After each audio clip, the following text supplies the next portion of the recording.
नमस्कार दोस्तों, मैं हूं बेताब साहू और आज की इस वीडियो में आपका स्वागत है। लॉ ऑफ अट्रैक्शन क्यों काम नहीं करती?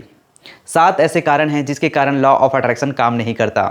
लॉ ऑफ अट्रैक्शन काम नहीं करने के कारण आपका विश्वास उससे उठ रहा होगा, लेकिन आप इन 7 रीज़न को एड्रेस कर लेंगे तो लॉ ऑफ अट्रैक्शन आपके लाइफ में काम करने लगेगा। तो चलिए स्टार्ट करते हैं, उन 7 रीज़न्स को जानते हैं। पहला रीज़न ये है, आप जो चीज़ को पाना चाहते हैं उसे पाने के लिए आपको जो एक्शन लेना पड़ेगा उनसे आपको प्यार नहीं है या वो चीज़ आप नहीं करना चाहते। एग्जाम्पल के लिए, अगर आप डॉक्टर बनना चाहते हैं लेकिन आपको डॉक्टर की पढ़ाई बिल्कुल पसंद नहीं है, ऐसे केसेस में लॉ ऑफ अट्रैक्शन बिल्कुल भी काम नहीं करेगा। दूसरा रीज़न है, आप बिल्कुल भी एक्शंस नहीं ले रहे हैं। माना कि आपको डॉक्टर बनना है लेकिन आप बिल्कुल भी पढ़ाई नहीं कर रहे हैं। आप एग्ज़ाम पास करना चाहते हैं लेकिन बिल्कुल भी पढ़ाई नहीं कर रहे हैं, तो आपका कॉन्शियस माइंड आपको रिप्लाई करेगा कि आपका जो ड्रीम है बिल्कुल भी पूरा होने वाला नहीं है, क्योंकि आप इनिशियल स्टेप्स ही नहीं ले रहे हो, आप अपने आप पर विश्वास नहीं कर रहे हो, तो ये संभव ही नहीं है कि आप उस टारगेट को अचीव कर पाओगे। तीसरा इंपॉर्टेंट चीज़ है निगेटिव टॉक।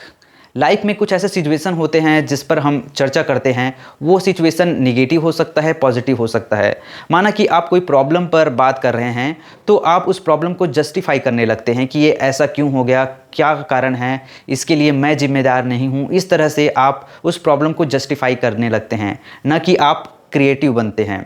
जब आप क्रिएटिव हो जाते हैं तो उस प्रॉब्लम का सल्यूशन ढूंढते हैं और आप इजीली उन चीज़ों से बाहर आ जाते हैं।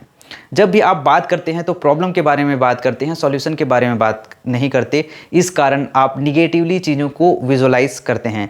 जैसे आपको कोई पूछा कि बिज़नेस कैसे चल रहा है, तो आप करंट सिचुएशन को जस्टिफाई करने लगते हैं कि बिज़नेस अच्छा चलता नहीं है, बहुत कंपटीशन है, और भी निगेटिव चीज़ों के बारे में बात करने लगते हैं। और बात करते करते आप अपने माइंड में विजुलाइज करना चालू कर देते हैं। ये ऑटोमेटिक प्रोसेस है, तो ध्यान रखिए कि निगेटिव टॉक के दौरान भी आप विजुलाइज कर रहे होते हैं, और जो भी हम विजुलाइज करते हैं पूरे दिल से, वो हमारे जीवन में अट्रैक्ट होने लगती है।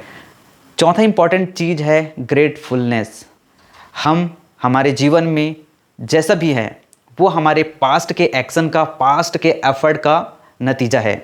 अगर आप ग्रेजुएट हैं तो उसके लिए आपने मेहनत किया हुआ है। आज आप कोई बिज़नेस कर रहे हैं तो उसके लिए भी आपने मेहनत किया हुआ है। आज अगर जॉब में हैं तो उसके लिए भी आप कई सालों तक मेहनत किए तब आप जॉब में हैं, लेकिन करंट में आप अच्छा फील नहीं कर रहे हैं, शुक्रगुजार नहीं हैं। तो जब आप शुक्रगुजार नहीं हैं, अच्छा महसूस नहीं कर रहे हैं, तो इसके अपोजिट आप महसूस कर रहे होंगे, कमी को महसूस कर रहे होंगे।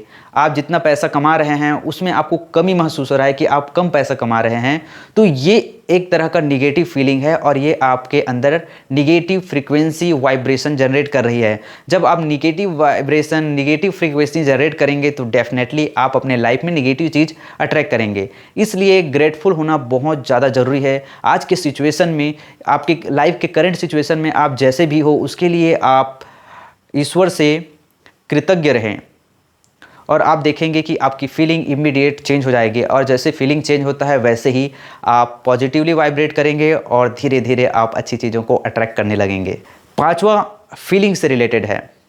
आप लगातार कोई चीज़ों को लेके निगेटिव फील कर रहे होते हैं, या जो चीज़ आप अट्रैक्ट करना चाहते हैं उससे रिलेटेड आप अच्छा महसूस नहीं करते। माना कि आप डॉक्टर बनना चाहते हैं, लेकिन अब जब कहीं जा रहे हैं, पढ़ रहे हैं या कुछ भी कर रहे हैं तो आप अच्छा महसूस नहीं कर रहे हैं कि मैं डॉक्टर नहीं बन पाऊंगा। ऐसा टाइप का निगेटिव फील आ रहा है, मैं डॉक्टर बनना नहीं चाहता, मैं मजबूरी में कर रहा हूँ, कुछ ऐसा निगेटिव अगर फीलिंग आ रहा है तो आप उन चीज़ों को अपने लाइफ में अट्रैक्ट नहीं कर पाओगे। इसमें मोस्ट इंपॉर्टेंट चीज़ ये है कि हम जब लॉ ऑफ अट्रैक्शन की कोई टेक्निक को यूज़ करते हैं तो 10-5 मिनट के लिए अच्छा फील करते हैं और बाकी 24 घंटे हम बुरा महसूस कर रहे होते हैं। आप 24 घंटे बुरा महसूस कर रहे होते हैं तो आप बुरी चीज़ों को ही अट्रैक्ट करेंगे, अच्छी चीज़ों को अट्रैक्ट नहीं कर पाएंगे। तो आपको हमेशा अच्छा महसूस करना है, आप जो भी अट्रैक्ट करना चाहते हैं उसके बारे में। और छठवा मोस्ट इंपॉर्टेंट चीज़ है कंसिस्टेंसी। आप कोई भी टेक्निक यूज़ कर रहे हैं, चाहे स्क्रिप्टिंग यूज़ कर रहे हो, चाहे आप विजुअलाइजेशन यूज़ कर रहे हो, चाहे आप अफर्मेशन यूज़ कर रहे हो, उसमें कंसिस्टेंसी होना बहुत ज़रूरी है। मैंने बहुत सारे टेक्निक यूज़ किए हैं जिसमें मैं कंसिस्टेंट था, उसमें रिज़ल्ट मेरे को मिला है, और जिसमें मैं कंसिस्टेंट नहीं था उसमें रिज़ल्ट मुझे नहीं मिला है। जब आप 100% फ्रीक्वेंसी में आ जाते हो, बिलीव क्रिएट हो जाता है, तो वो चीज़ें आपके लाइफ में होने लगती है।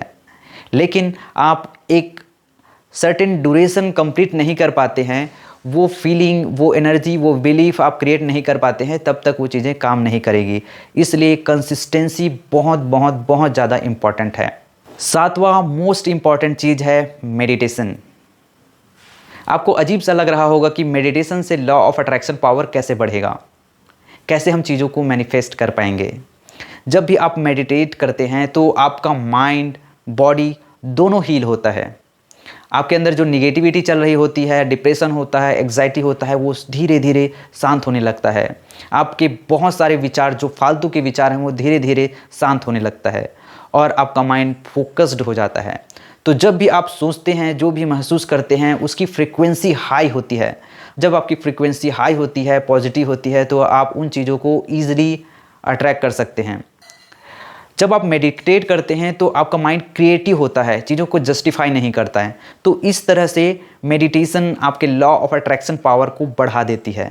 मेडिटेशन के अनगिनत फ़ायदे हैं, बट लॉ ऑफ अट्रैक्शन को प्रॉपरली यूज़ करने के लिए, इसको एक्सेलरेट करने के लिए आप मेडिटेशन का भी यूज़ कर सकते हैं। उम्मीद करता हूँ यह वीडियो आपको अच्छा लगा होगा। वीडियो को लाइक करें, मेरे इस चैनल को इसी तरह के कंटेंट पाने के लिए सब्सक्राइब करें। Thank you.